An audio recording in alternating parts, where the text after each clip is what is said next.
시청자 여러분 안녕하십니까. 이제 7월 7일 저녁 시간입니다. 지금부터 전옥현의 안보정론을 시작하겠습니다.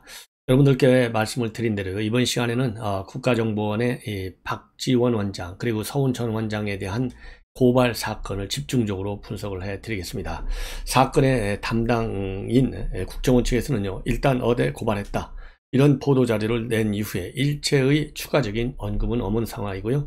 대통령실에서 이제 한마디씩 하고 있는데, 대통령실 입장은 국정원으로부터 이 보고를 받아서 한 것이 아니라 보도자료를 보고 알았다. 그리고 이 국정원의 대통령실에 대한 보고 존재 여부에 대해서는 당연하죠. 정부기관이 대통령실에 보고한 어떤 특정 사안에 대해서요, 이 구체적으로 언급하는 적절치 않죠. 어느 나라든지 이건 기본으로 되어 있기 때문에 그러한 기본 입장에 따라서 일체 언급을 하지 않고 보도자료를 통해서 언급을 하고 있습니다.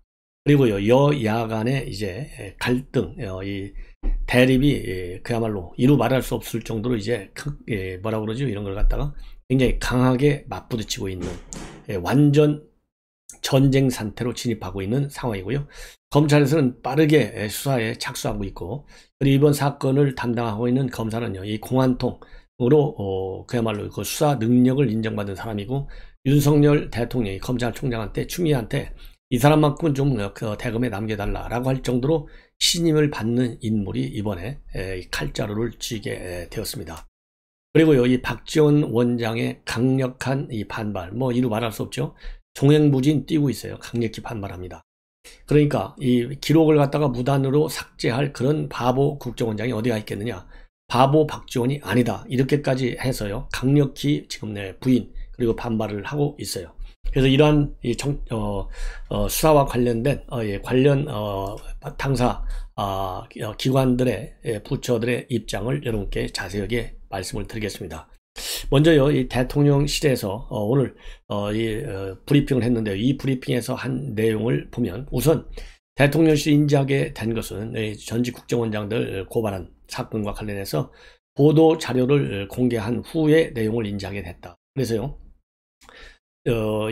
따로 입장이 서 있지 않고 국정원 보도자료를 낸 것을 보고야 인지를 했고, 윤석열 정부가 고발과 관련해서 두 사건을 주목하는 이유는 반인륜적, 그다음에 인권적 국가 범죄가 있었다면, 다시 말해서 공무원 피격을 두고 국가가 자진 월북 프레임을 씌우려 했다면, 그리고 북한 입장을 먼저 고려해서 기순어민의 인권을 침해했다면 중대한 국가 범죄라는 점에서 주목하고 있다. 그래서 국정원 고발 이후에 검찰 수사를 예의주시하고 있다고 보고 있어요. 그래서 오늘 대통령실에서 밝힌 이러한 입장과 관련해서 중요한 대목은요, 첫째로 국가범죄라는 겁니다. 국가범죄. 이 국가범죄는 용납할 수 없다는 얘기죠. 그만큼 사안의 엄중성을, 그러니까 문재인 정권에서요, 이 당시 국정원장들 구속할 때 국정농단이라고 했지 않습니까? 자, 이번에는요, 이 국가범죄다, 훨씬 더 강한 인식을 하고 있어요. 그 다음에는 이제 반인권적이고 반인륜적인 국가범죄. 그래서 앞에 붙어있는 반인권적, 반인륜적. 그래서 오늘날 전 세계가 말이죠, 인권에 관해서는 아주 최고의 가치로 존중하고 있지 않습니까? 자, 그러한 큰 시각에서, 즉 윤석열 대통령이 대외 관계에 있어서만 이 가치를 기준하는 외교를 하는 게 아니다, 국내 정치에서도 마찬가지다, 이러한 입장을 대선 때도 밝혔고, 이번에 특히 나토 정상회의를 통해서도 밝혔어요. 그러니까 외교관계에서의 기초가 되는 이 가치 외교가 국내 정치에서도 그대로 통용이 된다. 이분법적으로 나눌 필요가 없는 것이다 라고 했는데, 그 가치 중에 하나가요, 자유민주주의와 인권입니다. 법치, 이런 것. 그래서 그런 측면에서 이번에 국가정보원장 2명의 고발 사건은요, 지금 윤석열 정부가 문재인 정권의 이 국가정보원에 대해서 강한 이 범죄 인식을 갖고 있는 것이 분명해 보이는 그런 대목이 아닌가 생각이 듭니다. 그리고 여러분들께서요, 잘 기억하고 계시리라 믿지만은, 박지원과 서훈의 이 혐의 내용을 보면요, 이 박지원은 서해공무원 피격 사건과 관련해서 이 관련 보고서를 무단으로 삭제했다는 짓입니다. 즉 월북이 아닌데 월북으로 몰고 가는데 유리하게, 월북으로 몰고 가는데 지장이 되는 반대 이미지를 주는 그러한 이 내용을 삭제하도록 지시했다. 그래서 국가정보원법상의 직권남용죄, 그 다음에 공용전자기록 손상죄를 적용해서 이 고발을 했어요. 자, 그리고서 이제 박지원 원장의 이 반박 내용을 여러분께 말씀을 드리면요. 박지원 원장은 이렇게 지금 언론에 나와서 그리고 본인의 페북에 입장문을 내놓고 있는데요. 현재의 개혁된 국정원에서는 직원들이 이런 짓을 안 한다. 과거 직원들이 다시 돌아왔다고 하는데 자기들이 하는 짓을 지금도 하는 것으로 착각하고 바보 짓을 한 것이다. 그리고 국정원이 과거에는 정치 논리로 이런 짓을 했는데 부임한 지 겨우 한 달 남짓 되는 신임 국정원장이 국정원을 걱정원으로 만들고 있다. 그러면서요, 국정원을 과거로 다시 회귀시키려고 하는 것이다 라고 하고 있어요. 그러니까 과거의 국정원이라고 하는 프레임을 씌워서 비판하고 있고, 이 고발 조치에 이 합법성, 정당성이 없다 이렇게 공격을 하고 있어요. 그리고 이 본인이 개혁했다고 하는 이 국정원하고 완전히 차별화시키고, 그래서 본인이 개혁해놓고 나왔는데 과거의 국정원이 다시 돌아와서 이렇게 이 국정원의 명예를 훼손하고 있다, 이런 논리인데요. 글쎄요, 박지원 원장이 과연 얼마나 이 개혁을 했을까요? 자, 그러면 그 개혁 냄새가 납니까? 전혀 안 나잖아요. 예, 지금 현재 활동하는 것만 보더라도 본인이 X파일을 꺼내들었다? 그러면 본인이 과거의 국정을 욕하고 싶으면, 과거의 국정원에 욕하고 싶으면 뭐겠어요? 정치 개입한다는 거 아니겠어요? 본인이 맨 먼저 정치 개입 발언을 했잖아요. 현직 원장 때도, 끝떠나고 나서도 현직 원장 때 고발 사주 의혹이 됐을 때 뭐라고 그랬어요? 얼마나 당시 윤석열 총장을 비판했습니까? 내가 한번 까볼까? 딱 그렇게까지 협박했잖아요. 그런데 이번에 퇴직하고 나서는 뭐라고 그랬습니까? 내가 X파일 다 보고 나왔어. 윤석열 대통령 당신 것도 내가 다 보고 나왔어. 함부로 다 건들지 마. 이렇게 공갈 협박하는 거나 마찬가지의 이 공개를 했지 않습니까? 이게 무슨 박지원 원장이 국정원을 개혁시켰냐 이거예요. 이거를 믿을 사람이 누가 있어요? 본인의 입과 머리는요, 완전히 구태의에 난 정치인의 냄새가 풍풍 나는 거 아니겠어요? 자, 그래도 전직 국정원 원장이라고 했던 사람이 아무리 물론 기분이 안 좋겠지요. 그럼에도 불구하고 한 달 남짓 되는 이 뭐라고 그랬습니까? 이 신임 국정원장이 국정원을 걱정원으로 만들고 있다. 걱정원. 이런 정치 이 프레임 씌우는 거 하며 짓 했잖아요. 짓. 이런 짓을 정치 논리로 이런 짓을 했다. 국정원장까지 한 사람이 말이죠. 짓을 냈다. 이러한 이 비속어를 쓴다는 거. 이것만 보더라도요, 이런 사람의 머리와 입을 가지고 국정원을 개혁했다? 믿을 수 있겠어요? 그러면서 뭐라고 하고 있느냐? 직원들이 지금은 개혁이 돼서 국정원장이 부당한 지시를 하면 듣지 않는다. 더 중요한 것은 제가 삭제했다고 하더라도 국정원은 메인 서버에 삭제 기록이 남는데, 그러면서 정권이 바뀌는데 삭제된 기록을 보고 감옥 가려고 하는 사람이 누가 있겠나? 그리고요, 첩보, 특수첩보는 국정원이 생산하지 않고 공유할 뿐인데 제 것만 삭제하면 눈 가리고 아웅이다. 남이 가지고 있는데, 다른 국가기관이 가지고 있는데, 국정원의 메인 서버에 관련 기록이 있는데 그런 바보짓을 하겠나? 자, 그러면 그런 바보짓을 하겠나 했으면요, 그러면 현재의 이번 고발한 국정원은 바보라는 얘기입니까? 아니잖아요. 이 사람들도 문서로 다 확인을 했고, 왜냐하면 삭제된 문서 서버 다 당연히 확인했겠죠. 그 다음에는 직원들의 진술도 받았다. 이렇게 국정원이 밝히고 있어요. 그러니까 박지원 원장의 발언은 나만 똑똑해. 현 국정원은, 본인이 개혁했다고 하는 국정원은 거짓말쟁이야. 이렇게 되는 거나 마찬가지예요. 과거에 말이죠, 5억 불 들여갖고 1차 정상회담 만들었잖아요. DJ하고 김정일이. 그리고 영창에 갔다 왔잖아요. 그러면 그 당시 박지원은 뭘 바보였었네요. 이거 들키리라고 생각을 못하고 했어요? 알면서도 그러면 5억 불을 주고 정상회담을 돈 주고 샀습니까? 저는 그거를 묻고 싶어요. 예? 그 기록을, 그 과거의 사례를 알면서도 했으면 더 나쁜 사람이었고, 모르고서 했으면 박지원은 바보다.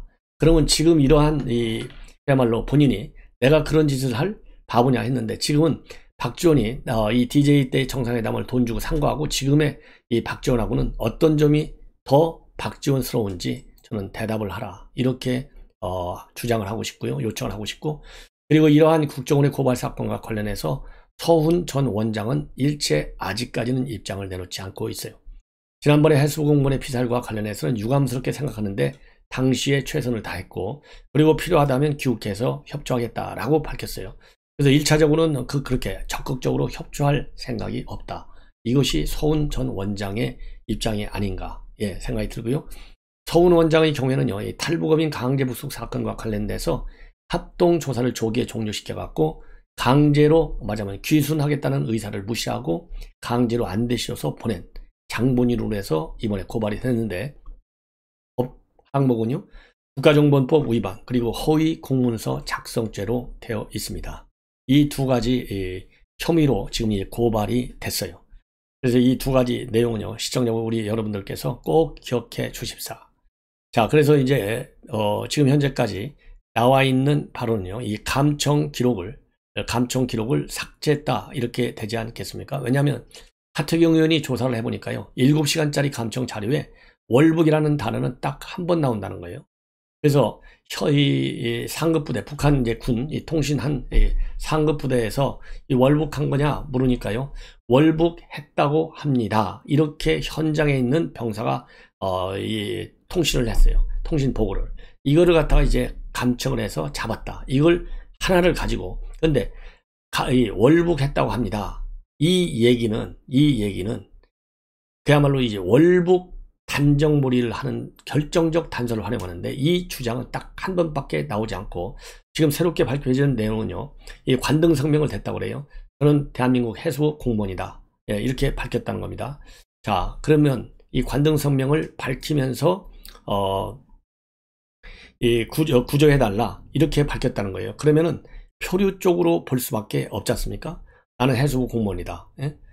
그러면은 이러한 중요한 단서 사항을 그 당시 이제 정보 판단할 때, 이거는 이제 그야말로 잘못해서 실수로 북한 해역으로 들어간 것이고, 이제 국내로 돌아오고 싶어 한다 라고 하는 내용이 이제 분명히 밝혀진 내용이지 않습니까? 그럼에도 불구하고 본인이 나는 해수 공무원이다 이렇게 관등 성명까지 밝혔는데도 이거를 갖다가 월북으로 몰아갔다. 예?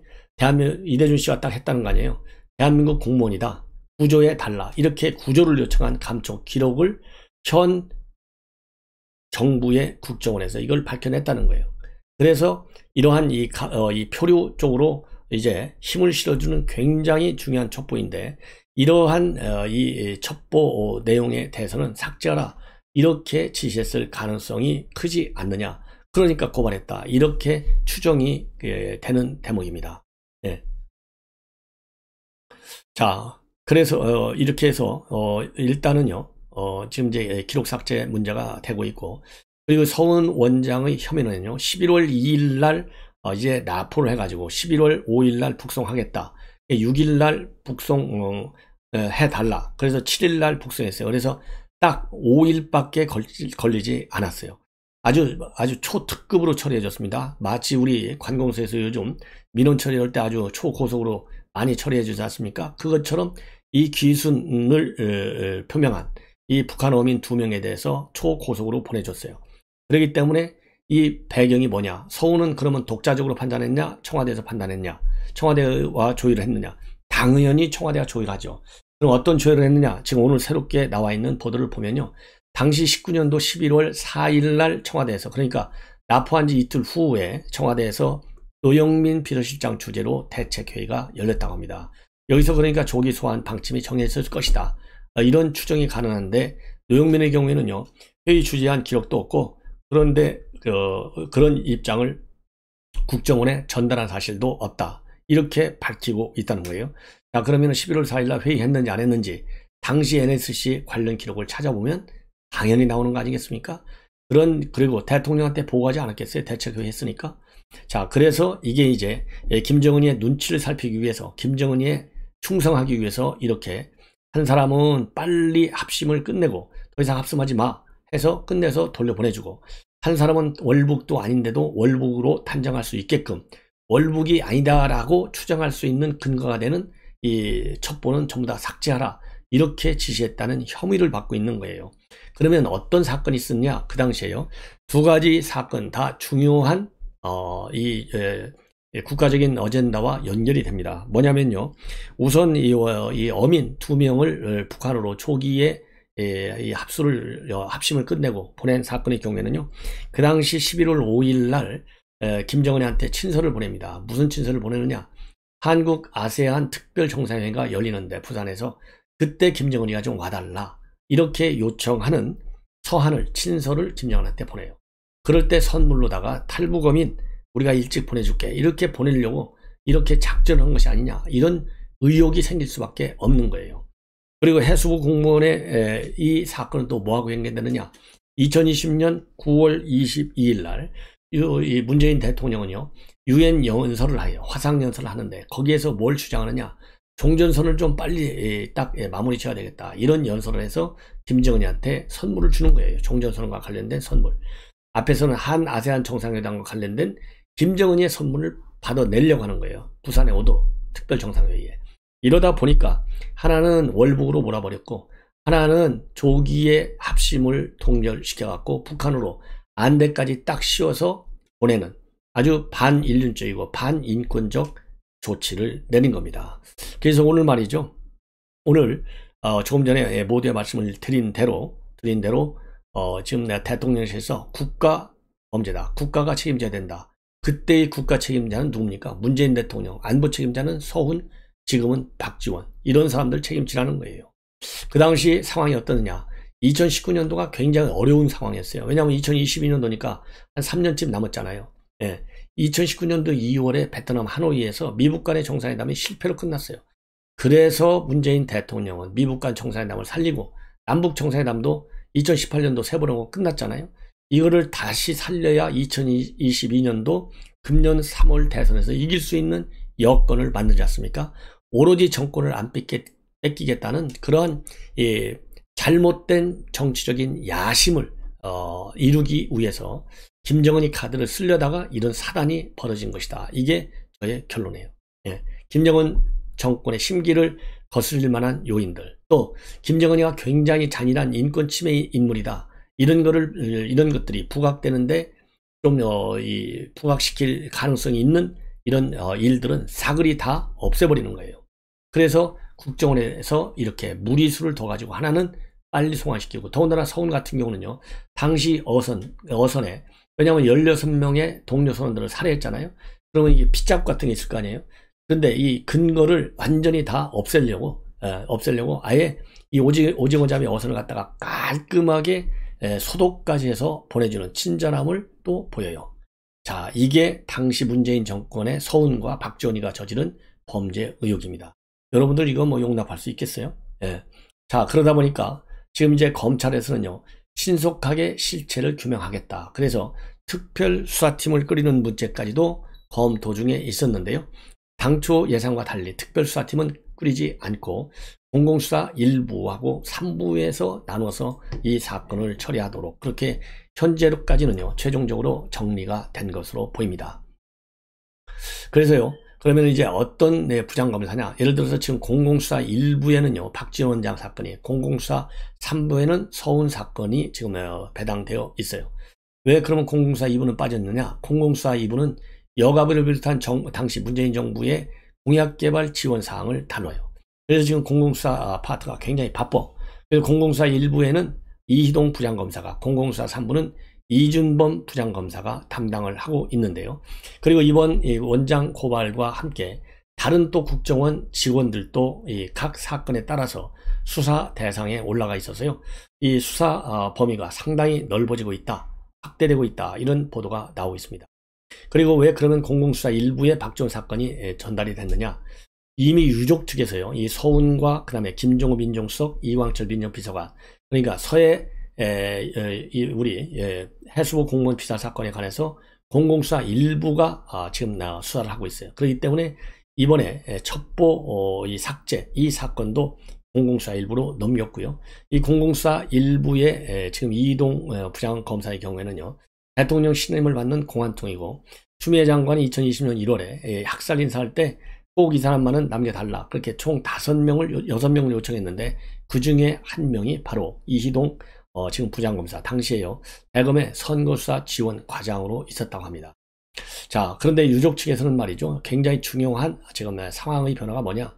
내일이 8일이잖아요. 내일 박지원 원장을 구속 수사해 달라라는 요청서를요, 검찰에 제출할 예정으로 알려지고 있어서 이 박지원의 신병 처리 문제는 상당히 빠르게 지금 정리가 될 가능성도 있지 않느냐, 이러한 판단이 듭니다. 박지원을 구속해달라, 이렇게 지금 요청한다는 거예요. 내일 그러한 요청서를 검찰에 제출할 예정이라고 합니다. 그리고요, 이 해수부 공무원의 이대준 씨의 형인 이대진 씨는요, 정부가 월북이라고 단정짓는 과정에서 박 원장이 어떻게 정보를 취급했는지도 확실하게 밝혀달라. 이러한 또 요청을 내놓고 있습니다. 예. 그리고요, 서운의 경우에는 아까 말씀드린 대로 공공수사 2부에서 본래는 하려고 어제까지 그렇게 배당을 했는데 다시 바꿔서 공공수사 3부로 바뀌었어요. 여기는 이준범 부장검사인데요. 이준범 부장검사도 상당한 공안수사 경험을 가지고 있는 인물로 그렇게 알려져 있습니다. 자, 그래서요, 지금 이제 법조계에서는 국정원에서 고발한 걸 보면 철저한 사전 준비를 한 것이 아니냐, 이렇게 의견이 나오고 있는데요. 지금 보도에 따르면 한 2달 정도 자체 TF를 만들어서 조사해 온 것으로 그렇게 알려지고 있습니다. 이러한 검찰 그리고 국정원 조치와 관련해서요, 지금 이제 우상호 위원장이 강력히 반발하고 있고 윤건영 의원도 반발하고 있어요. 한마디로 어이가 없다. 국정원이 이제는 정치활동 시작했다. 이렇게 비판하고, 이러한 국정원의 고발행위야말로 명백한 정치 행위다. 이렇게 해서 절대적으로 용납할 수 없다. 정치 보복 용인할 수 없다. 그리고 이렇게 지금 강성 수사로 넘어가는 것은 여론 지지율이 떨어지니까 그런 거 아니냐, 이런 비판을 내놓고 있고, 거꾸로 이런 이 수세적 상황을 모면하기 위해서 김건희 여사에 대한 비판의 수위는 높여서 지금 여당은요, 이 국정원 사건에 대해서는 공세를, 수세적인 입장을, 그리고 김건희 여사 관련해서는 공세적 입장, 즉 투트랙 전법으로 나가고 있다. 이렇게 방향을 정한 것 같습니다. 그리고요, 윤건영 의원도 마찬가지로 지금 이제 국정원에서 기록 삭제했다는 건 이해할 수 없다. 이 불순한 정치적 의도를 가진 정치 공세다. 이렇게 주장을 하고, 김건희 여사와 관련된 의혹을 덮기 위해서 하는 그런 것이 아니겠느냐, 이렇게 비판하고 있는데요. 이 권성동 의원은요, 이 해수부 공무원에 대한 월북몰이의 본질은 권력에 의한 진실의 은폐다. 이렇게 해서 해수부 공무원 월북몰이는 그야말로 종북 공정이다. 이렇게 비판을 하고 있어요. 자, 그러면서요, 진실을 은폐한 권력의 속내는 바로 북한에 대한 굴종이고, 문재인 정부의 대북 정책은 북한 심기를 살피면서 국가 존엄과 책무마저 갖다 바친 조공 외교다. 나아가서 굴종적 태도로 사실까지 조작하는 종북 공적까지 했다. 이렇게 밝히고, 이 잘못된 과거를 반복하지 않기 위해서 철저한 진상규명과 책임자 처벌 필요하고요. 유엔을 통한 북한의 책임규명, 그리고 이 피격 사건에 대한 법적 규명에 앞장서겠고, 진실을 밝혀서 국가의 존재 이유를 되찾겠다. 이렇게 밝히고 있습니다. 자, 이러한 지금 여야의 강한 갈등이 계속되고 있어요. 자, 이런 가운데 말이죠, 지금 군 내부 정보망이 있어요. 군 내부 정보망은 군사통합 정보 처리체계인데 영어로 MIMS라고 그러죠. 이 밈스에 올라온 해수부 공무원의 피살과 관련된 기밀 일부가 삭제됐다. 이런 보도가 나오고 있어요. 그래서 이게 과연 박지원 원장 때 삭제됐다는 정보하고 어떤 관계가 있느냐, 이런 의혹이 제기되고 있는데요. 이것은 뭐냐, 이 밈스의 정보가 삭제된 부분이라고 하는 것은 꼭 필요한 부대에 정보가 가야 되는데, 필요 이상으로 많은 부대에 이 정보, 이러한 민감한 정보가 공유되고 있는 것은 상당한 좀 보안 누설 위험성이 있다. 그래서 차단했을 뿐이다. 이렇게 합참이 밝히고 있습니다. 그리고 마지막으로요, 지금 감사원에서는 해경, 그 다음에 국방부, 지금 대대적인 감사에 착수해 있어요. 지금 이대준 씨 자진 월북과 관련해서요. 그런데 오늘 말이죠, 이 해경에서는 이 4명들 당시 자진 월북했다라고 판단한 해경 간부들을 일괄 대기 발령 조치를 했습니다. 자, 그래서요, 그 당시에 이제 사건 담당 수사 정보국장이었던 윤성현 남해지방 해경청장 치안감이에요. 그 다음에 형사과장이었던 김태균 울산 해경서장 총경, 그 다음에 본천 정보과장이었던 강성기 동해지방 해경청장 치안감, 인천 해경서 수사과장이었던 옥현진 본청 외사과장 총경, 이 4명으로 말이죠. 지금 감사가 진행 중이기 때문에 그대로 직에 앉아 있을 수 없다. 그래서 일괄 대기 발령을 냈다고 합니다. 자, 그래서요, 이제는 해경, 국방부에 대한 수사망이 상당히, 그리고 이제 감사가 본격적으로 진행되고 있는 국면이 아닌가 싶어서요. 추가적인 또 보도 내용이 나오면 여러분들께 빠르게 정확하게 정리 분석해 드리도록 하겠습니다. 시청자 여러분, 이것으로 본 방송은 마치겠습니다. 잠시 후에 말이죠, 제가 보기에는 이제 이준석 이 징계위가 7시부터 열리니까 잠시 후에 열리게 되는데 여러분들께 속보로 전해드리도록 하겠습니다. 많은 시청을 부탁을 드립니다. 대단히 고맙습니다.